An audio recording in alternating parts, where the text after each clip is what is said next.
The Beat Diggers with their third pitcher of the game already, top of the fifth inning. Josh Gutierrez, the winning pitcher in Game 2 against Ray, his only win of the year, but he's pitched well of late. 1-2 is his record, ERA of 4.33, 15 strikeouts in 21 innings. He has walked 12, so has a little bit of an issue there. Anthony Gonzalez now in center field, so the Diggers defensively with the same infield to start the game, with the exception of Lassiter at short, Steiner at third, and the same outfield with the exception of Anthony Gonzalez in center. This is a very tenuous 5-4 lead, and I say tenuous because the Diggers led 4-2, let that one get away, and they could have extended that 5-4 lead, the one that they just grabbed, on the RBI double from Travis Bass. I think they just want to escape with a win here, and then they'll be more relaxed playing University, a game in which they can let it all out, since the competition will be tighter. A lot of times when you are the better team on paper, that puts all the pressure on the superior team. And right now the pressure is still there, considering that Platte Valley has lost 7 games in a row and their last 6 by 10 runs or more. But they're hanging around here. This will be Jason Haar, Gerardo Gonzalez, and Mauricio Rosales. Good job by Anthony Gonzalez, who prevented any further trouble. He is the pitcher of record for Brush if they hang on to this 5-4 lead. Jason Haar is 0 for 1. Grounded to first in the first and walked in the third. The right-handed hitter awaits the pitch from Gutierrez, and the fastball's on the outside corner at the knees. It's 0-1. Gutierrez has been developing some lateral movement on that fastball, and that's going to make it that much tougher for these hitters to make solid contact. The pitch, and that fastball on the outside corner again. I've got 0-2, but the board at 1-1. We'll find out here after the next pitch what the count is. The 0-2 pitch. Swing and a miss. It is now 1-2. So I was wrong. Well, Gutierrez threw that fastball right by him. Let's see if he goes with the same pitch or tries to throw the bender. The 1-2 to Haar, and the fastball is upstairs. The count goes to 2-2. This is the second place hitter in the lineup, so Gutierrez in this inning will be facing the heart of the Broncos order. The pitch swung on and lifted into right field. Michael Cummings to his right is under it and makes the catch for the opening out. One down for Gerardo Gonzalez, who is 0 for 2. A pop-up to first and a strikeout. But it's a dangerous hitter, big, strong, right-handed hitter. What Gonzalez has against him, he is the lone freshman on this team. And he is facing the sophomore Gutierrez, who gets the sign, who winds and pitches, and the fastball low. 1 ball and no strikes. The Beat Diggers had 1-1-2-3 inning. That was in the first. And the 1-0 pitch. Breaking ball swung on and missed. Excellent hook. Count even at 1-1. Lassiter actually faced the minimum in the third, but he did walk the second hitter. It was a pickoff that allowed the Digger pitcher to face the minimum, and that pitch in the dirt, 2-1. Another power hitter, Mauricio Rosales, the best hitter on this team today, perhaps in the season for Platte Valley, considering he's the fourth-place hitter and is 2 for 2. 2-1, and that fastball is just outside. 3 balls and 1 strike. Beat Digger fans wanted that pitch. Back in is Gonzalez in the right-handed batter's box, waving that bat around. And the 3-1 home. And that is ball 4 and a curveball that goes all the way to the screen. For Digger pitchers, their 4th walk today. Incidentally, we'll have audio highlights on KSIR.com. Can't get the game pictures in, just a worn-out camera. Took nearly 200 pictures this year, and it's just worn out. And that thing's about 4 years old. Taken thousands of pictures. And it just said, I'm not ready to take more pictures in the postseason. The stretch.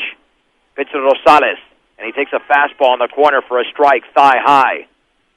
He scored in both innings that he got base hits in. He led off both innings with a base hit, the second and the fourth. And the 0-1 pitch coming. That fastball is upstairs, 1-1.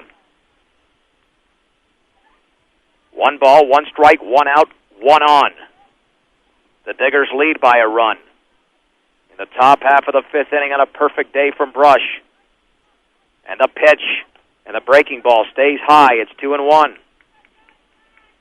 Now Gutierrez might have to give in, but it's got to go low and away with that fastball because this hitter has taken 2 batting practice fastballs and gone the other way. Very good hitter to right field. 2-1 pitch. Swung on and fouled back. He went with a bender. Gutierrez outthinking the Platte Valley third baseman. And I think he knows if he goes with that heater, even if he throws it on the outside corner, because of Rosales' approach to the first 2 at-bats, it would not be a guarantee that Gutierrez would retire him. Now Okeson cheating towards the bag at second. Anything hit up the middle should be a double play. 2 balls, 2 strikes, the pitch. Curveball is high. That's 3 consecutive curves. Gonzalez now in a 3-2, might take off from first with 1 down in the 5th. Gonzalez with a 2-step lead. Gutierrez gets the sign. And the pitch, runner stays. Swung on and grounded up the middle. Okeson has the ball. Tags the runner. Now pumps. Throws to first. Offline and safe. Oh, boy. That should have been an easy double play, but they did get the lead out. The fielder's choice 4 unassisted. And Rosales now at first hit perfectly up the middle. Pretty Prawls, your batter. Joey Reynolds on deck. And that's just an indication that the Diggers are not playing their best defense today. A tailor-made double play that should have ended the inning, but Brady Prawl of Platte Valley is 0 for 1, a strikeout victim in the second, walked and scored in the 4th. Rosales 2-step lead, and the curveball is low and away. 1 ball and no strikes.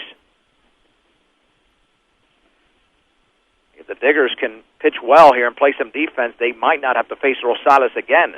Swung on and fouled back. On a fastball up and in, it's 1-1.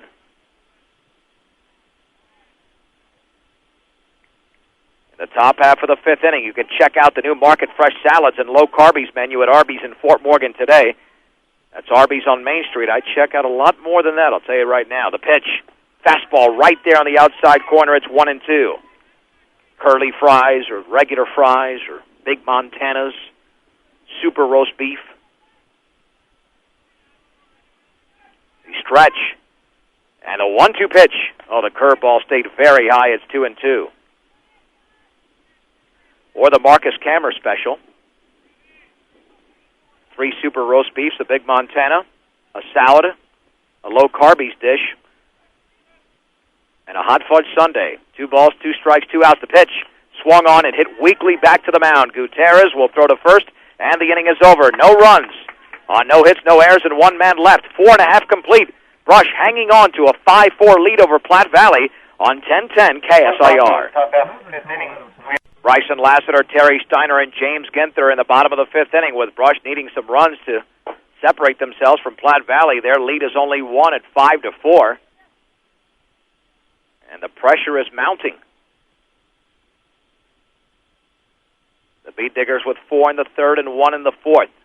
A RBI double from Travis Bass has given the Diggers the lead.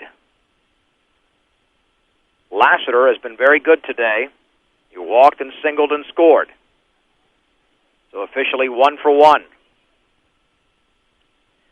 I don't know if anybody will challenge that Josh Gutierrez batting average, even though Josh today is 0 for 3. He began the day 115 points ahead of Brett Okeson, but Okeson is 2 for 2, so they're closing in on each other.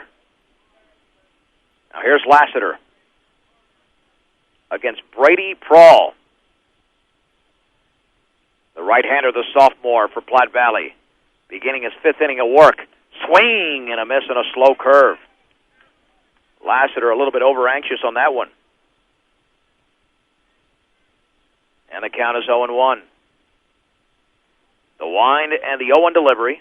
Swung on and driven high and deep to left field. Might have got under it. Woods is back. shy of the track, makes the catch. You could hear a little bit of that bat barrel, and as soon as you heard it, you figured, boy, there's not that ping there, and he got under it. One down for Terry Steiner. Just didn't get all of that baseball. Beat Digger fans out in left field wished they would have had a souvenir on that one. Would have given Brush a 2-run lead. Pitch to Steiner. Swing and a miss at a curveball. Very bad-looking swing as that was low and away. Steiner struck out and grounded to third. With James Ginther on deck. The 0-1 pitch. Swung on and foul-tipped. Another off-speed pitch. It's 0-2. Beat Digger's just very tight in this one. But it's the result that counts right now, and so far, so good. 0-2 to Steiner, choking up on the bat. And the pitch swung on and fouled back on a hanger, but it was above the letters. Count remains at 0-2. Whether it's gas, food, or liquor, Stubbs Gas and Oil in Wiggins has exactly what you're looking for. Stubbs Gas and Oil just off of I-76 in Wiggins if you're driving west from Brush or Morgan. Curveball is swung on and fouled back again. No balls and 2 strikes. They're working this pitcher. However, he's thrown just 70 pitches in the game. So Brady Prawl should be able to get through this one without getting too tired. It'll be a third consecutive 0-2 pitch to the Beat Digger third baseman Terry Steiner. And he swings and pops it up in the infield. The pitcher goes back. Shortstop Shaw looks, and the ball is caught with his back to the infield. Brady Prawl, the pitcher, makes really a circus catch when it should have been a routine play. That could have been disastrous for Platte Valley. Instead, 2 down. And James Ginther at the plate. Well, one thing's for sure, if Brush wins this game and they play like this against the winner of the Estes Park University game, they will lose. They just cannot beat a better team playing like this. The wind and the pitch, and the breaking balls upstairs. Ginther is 1 for 2. Has hit 2 balls very hard today. Hit a soft liner to left, and then a 2-run single in the third, 1-0. And he takes it for a called ball.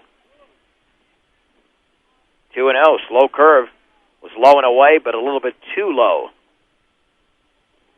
Well, Brush scored a run in the fourth with 2 down and nobody on. Can they do it again? 2-0 pitch, and that fastball's up and in. 3-0 with Pepe on deck. I wouldn't be surprised if Aguilar, or check that, if Ginther swings at this thing. At a hot stick today, it's 3-0. And the pitch. And that ball hit him in the back. Off-speed pitch. Tried to get away from him, but couldn't. That'll bring up Pepe. He lined to third in the second and popped to first in the third. Now, Ginther, not the base-stealing threat that other Diggers are, and because of that, Derek Wiederspan will be the courtesy runner. And again, just like we assumed Okeson would take off for second 1 inning ago, and he did not because it was a pickoff error. But I believe he would have taken off for second. You have to figure here Wiederspan's going to take off.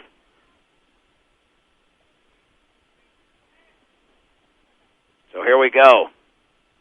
Aguilar still awaiting the sign from head coach Bart Muniz. How about a base hit into right center? He went over there on Saturday in Game 1 to tie the game at 2. And the gap is wide, wide open. The center fielder, Joey Reynolds, has been shaded over to left center the entire game, figuring that the Beat Digger hitters, which they have done for the most part, by the way, will pull Brady Prawl. 2-step lead for Wiederspan. The stretch. And the pitch in the dirt, but good job by Shane Reynolds keeping the ball right in front of him. It is 1-0. Aguilar does have home run power. He's got a home run this year. And Brett Okeson has already gone deep in this game. Throw back to first. It is low, but right into the right ankle of Derek Wiederspan. So a break for the Broncos. because the first baseman, Gonzalez, was nowhere near that ball. Wiederspan extending the lead to 2.5, 3 steps. 1-0 pitch, and that's taken for a strike. Throw back to first, and again keeping the ball in front of him this time, Gonzalez, as the throw was low. Oh, maybe the Diggers would like to see Platte Valley cough one up here. They're throwing the ball around with 2 down in the 5th. At the belt. And the 1-1. Swung on and driven deep to left field. That one might go. Woods is way back to the track. It's out of here! A 2-run homer for Pepe Aguilar. The Beat Diggers now extend the lead to 3 runs. It's 7-4. There come the Diggers, waiting for Pepe at home plate, his second 4-bagger of the season. All body parts will remain intact today. That'll send up Anthony Gonzalez. 5 of the 7 runs scored with 2 down. Home run for Jose Aguilar. Anthony Gonzalez. Gonzalez is 0 for 1 and is only at bat. He popped the left. And there will be a pitching change.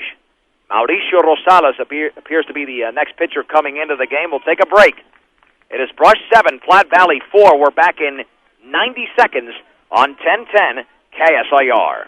The new pitcher for Platte Valley is junior Mauricio Rosales. Brady Prall's line is all done. He allows 7 runs in this game on 7 base hits. He did give up 2 two-run homers.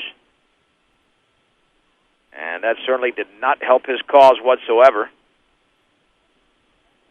And of the runs, even though Platte Valley has committed 3 errors, they are all earned. A couple of errors were made on pickoffs. And when Travis Bass reached on an error, he was eventually thrown out at the plate. Anthony Gonzalez, the first hitter against Mauricio Rosales, with 2 down in the 5th inning. And the Beat Diggers up 7-4. The whine of the pitch and the breaking ball of beauty down the middle for a strike.